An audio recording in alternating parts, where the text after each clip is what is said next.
ꯑꯩꯅ ꯍꯧꯖꯤꯛ ꯍꯥꯏꯕꯗ ꯑꯩ ꯎꯠꯆꯔꯛꯑꯒꯦꯕ ꯍꯧꯖꯤꯛꯀꯣ ꯑꯩ ꯍꯧꯖꯤꯛ ꯁꯤ ꯌꯦꯡꯉꯨꯇꯣ ꯑꯩ ꯐꯦꯁꯕꯨꯛꯇ ꯚꯤꯗꯤꯑꯣ ꯑꯃ ꯑꯞꯂꯣꯗ ꯇꯧꯔꯤꯕꯅꯤ ꯑꯩ ꯍꯧꯖꯤꯛ ꯂꯥꯏꯚ ꯆꯠꯈꯤꯕꯗꯣ ꯑꯗꯣ ꯑꯩ ꯁꯤ ꯋꯥꯏꯐꯥꯏꯗ ꯂꯩꯔꯦꯅ ꯇꯣ ꯁꯤ ꯑꯦꯝ ꯗꯦꯜꯂꯤ ꯐ꯭ꯔꯤ ꯋꯥꯏꯐꯥꯏ ꯍꯥꯏꯅꯀꯣ ꯇꯣ ꯁꯤꯁꯦ ꯌꯦꯡꯉꯣꯅ ꯔꯦꯜꯋꯦꯌꯔ ꯋꯥꯏꯐꯥꯏ ꯑꯃꯁꯨ ꯂꯩ ꯃꯁꯤꯁꯨ ꯐ꯭ꯔꯤꯅꯤ ꯑꯗꯣ ꯃꯁꯤꯁꯦ ꯁꯦꯀ꯭ꯌꯣꯔ ꯑꯣꯏꯕ ꯅꯦꯠꯋꯥꯛꯅꯦꯕ ꯄꯥꯕ꯭ꯂꯤꯛ ꯅꯠꯇꯦꯕ ꯀꯩꯅꯣꯗ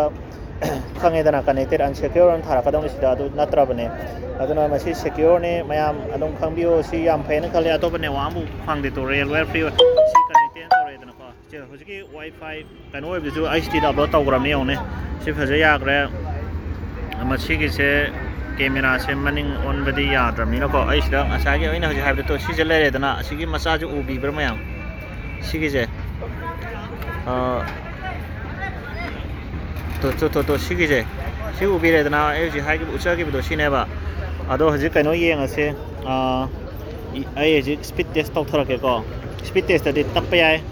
ado ju yengase speed test na taw sanga ko sidai summa tawbudari tappe ado facebook ta kadi am thugi facebook youtube tadi si google gi am leibni kai sakra google gi speed test ni yengna de hena de nungai ba fast company gi yeng biraga masida budi tappa yai ba ko speed test ai yeng ba lak te wifi network side dum gari ai ji mafang go hong ro da de ong le na ko ado si tor gan de ji youtube tok thara ke ba youtube ta video am yeng mina ra simayam ko youtube ta video de kai tare करीब यंग मसीगे last टेंग head of under से video में से high definition को high definition high video HD video 4K नको अदा से काय कोस्टारिका जी यंग को अदा मसीगे को जी के अदा ले तो 720p 60 fps का ले जो ना HDR नको तो सियों ai hujik sije ai changwa ai hujik ta tin ai tv ni naw tin ai tv ai sia ri ang to ring game tok de to si khabi le na si ro te to le from de ko jim de ro te to le to si re da na si yo ke ta ko ring tok de de so auto na tham ge ba auto thong kan ke ale ge ni si re da si free wifi ni ta se de speech on to auto do ko do je tin ai tv da 60 fps le le ba de de to ba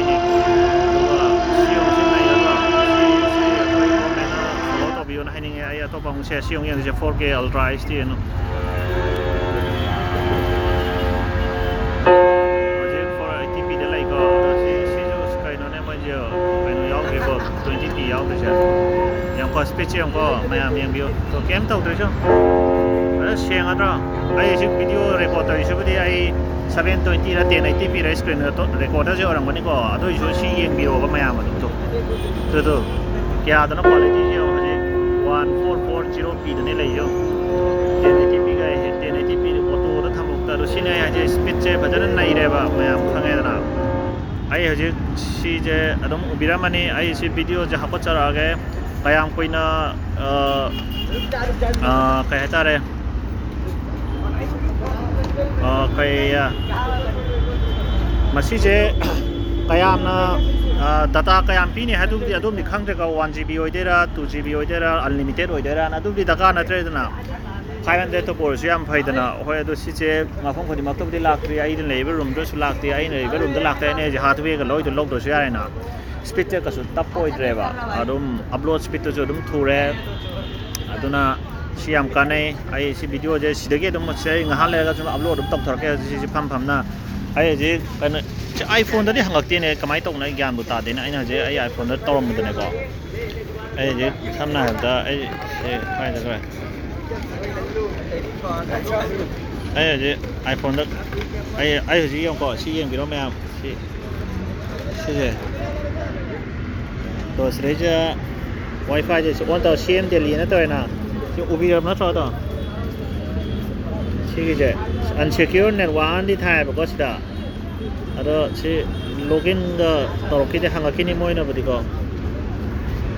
ado masi jen nai e dom si di connection to budi utra su yare tana ko si ni aina haijening babu ado mayam video se like taro ga de like tok thabiro comment to biro noi kai opinion le koi manipur government ju si to ga hoi ato ba ꯑꯇꯣꯞꯄ ꯃꯌꯥꯝ service ꯑꯃꯗꯤ ꯌꯥꯝ ꯂꯩꯀꯣ internet ꯈꯛꯇꯪ ꯃꯔꯨꯗꯤ ꯅꯠꯇꯦ ꯑꯗꯣ ꯏꯟꯇꯔꯅꯦꯠꯁꯤꯁꯨ ꯇꯁꯦꯡꯅ ꯃꯔꯨ ꯑꯣꯏꯗꯕꯗꯤ ꯅꯠꯇꯦ ꯍꯥꯏꯕꯗꯤ ꯍꯥꯏꯖꯅꯤꯡꯗꯦ ꯏꯟꯇꯔꯅꯦꯠꯁꯦ ꯃꯔꯨ ꯑꯣꯏꯗꯅ ꯕꯦꯁꯤꯛ ꯔꯤꯀ꯭ꯋꯥꯏꯔꯃꯦꯟ ꯑꯃ ꯑꯣꯏꯔꯕꯅꯦ ꯑꯩꯈꯣꯏꯁꯤ ꯑꯇꯣꯞꯄ ꯐ꯭ꯔꯤꯗꯒ ꯇꯧꯔꯛꯄ ꯍꯥꯏꯁꯦ ꯌꯥꯝ ꯀꯥꯟꯅꯩꯗꯅ ꯁꯤ ꯁꯥꯇ꯭ꯔꯒꯤ ꯑꯣꯏꯕꯗꯤꯅ ꯑꯗꯣ ꯗꯦꯜꯂꯤ ꯈꯨꯗꯤꯡꯃꯛꯇꯁꯨ ꯂꯣꯏ ꯄꯥꯛꯊꯣꯔꯛꯈꯤꯅꯤ ꯈꯜꯂꯦ ꯑꯗꯣ ꯃꯁꯤ ꯌꯥꯝ ꯐꯩ ꯑꯗꯨꯒ ꯑꯩꯁꯤ ꯆꯦꯅꯦꯜꯁꯦ ꯌꯨꯇ꯭ꯌꯨꯕꯇ ꯌꯦꯡꯕꯤꯕ ꯑꯣꯏꯔꯒꯗꯤ ꯑꯩ ꯚꯤꯗꯤꯑꯣꯁꯦ ꯁꯕꯁꯀ꯭ꯔꯥꯏꯕ ꯇꯧꯊꯕꯤꯔꯣ ꯆꯦꯅꯦꯜꯁꯦ ꯐꯦꯁꯕꯨꯛꯇ ꯌꯦꯡꯕ ꯑꯣꯏꯔꯒꯅ ꯐꯦꯁꯕꯨꯛ ꯄꯦꯖꯇ ꯐꯣꯂꯣ ꯇꯧꯊꯕꯤꯔꯛꯑꯣ ꯑꯗꯨꯅꯤꯀꯣ ꯑꯗꯨꯒ ꯃꯌꯥꯝ ꯁꯤ ꯂꯣꯏꯁꯤꯜꯂꯒꯦ ꯁꯤ ꯅꯨꯡꯉꯥꯏꯌꯦ ꯌꯥꯝꯅ ꯅꯦꯠꯋꯥꯛꯁꯦ ꯌꯥꯗꯕꯗꯧ ꯇꯧꯋꯦ ꯑꯗꯨꯑꯣꯏꯁꯨ ꯑꯗꯨꯝ ꯌꯥꯕ ꯃꯥꯜꯂꯦ ꯌꯥꯔꯝꯒꯅꯤꯗ ꯏꯟꯇꯔꯅꯦꯠ ꯁ꯭ꯄꯤꯗ ꯏꯁ 4 Mbps ꯀ ꯍꯥꯏꯖꯜꯂꯦ ꯃꯁꯤꯗꯤ ꯋꯥꯔꯤꯅꯦ ꯑꯞꯂꯣꯗꯁꯤꯁꯨ 4.8 ꯑꯗꯨꯝ ꯑꯞꯂꯣꯗꯅꯕꯨ ꯍꯦꯟꯅ ꯊꯨꯔꯝꯃꯤꯁꯦ ꯅꯣꯛꯅꯤꯡꯗ꯭ꯔꯣꯁꯦ ꯁꯤ ꯑꯃꯨꯛꯀ ꯌꯦꯡꯍꯟꯒꯦꯁꯦ ꯅꯣꯏ ꯌꯥꯝ ꯊꯥꯖꯕꯤꯗ꯭ꯔꯒꯁꯦ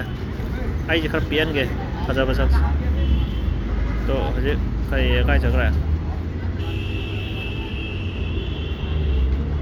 iPhone 11 ꯑꯗꯨꯗ Hello gorgeous peeps, it's Chris from TechSpert and today it's an Apple special, a full in-depth comparison between last year's iPhone XR and the fresh new iPhone 11 just launched. The iPhone XR courses ꯃꯌꯥꯝ ꯈꯪꯕꯤꯔꯦꯗꯅ ꯑꯗꯣ